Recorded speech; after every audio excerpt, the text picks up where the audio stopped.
The Phoenix Mars lander was launched on a clear early morning sky on August 4, 2007 at Cape Canaveral Air Force Station in Florida on the Delta II.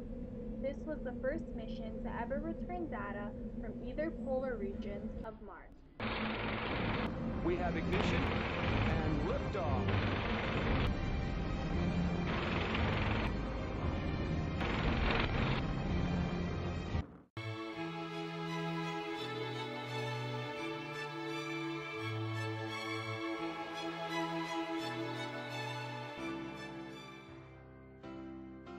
The four goals of NASA's long-term Mars exploration is to determine if life ever arose on Mars, characterize Mars' climate and geology, and prepare for human exploration.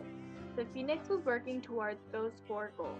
The Mars Odyssey detected high concentration of ice water just underneath Mars' surface.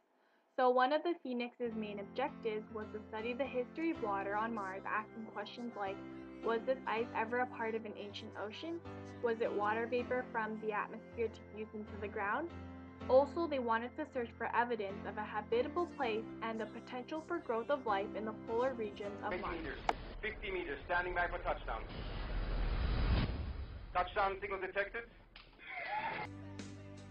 The Phoenix was a stationary lander.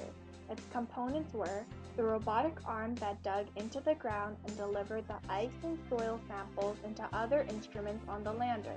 The arm could only dig about 3 feet deep because the ice was very hard. There was also a meteorological station that recorded the daily temperatures on Mars and multiple cameras that took pictures that were sent back to Earth.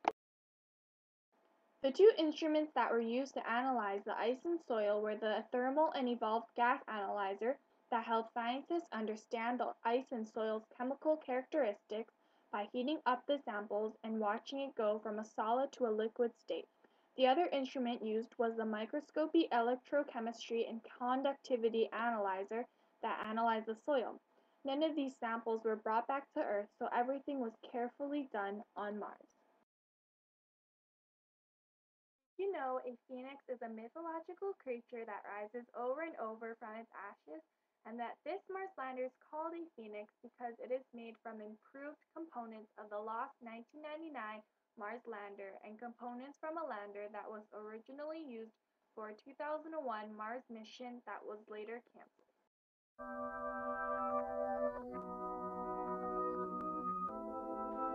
So after the mission, what were the full results during the Phoenix's time on Mars?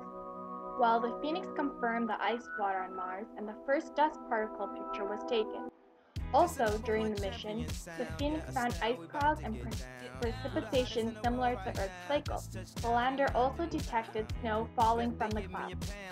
In the Martian soil, they found a chemical called perchlorate. This chemical strongly attracts water and can be useful for human explorers for rocket fuel or generating oxygen. The Phoenix principal investigator, Peter Smith, said the soil and minerals that were observed led them to believe that the site the Phoenix was in had a warmer and wetter climate in the last few million years, and that this could occur again in the future. The mission ended on November 2nd because the Phoenix stopped sending its signal back to Earth. This may have occurred because of the harsh weather conditions, since it was getting closer to winter. NASA tried for several months to receive a signal again, but it was not found. Many people also thought it may start working after winter ended, but that did not occur either. Since the Phoenix Mars lander, we have learned a lot more about Mars.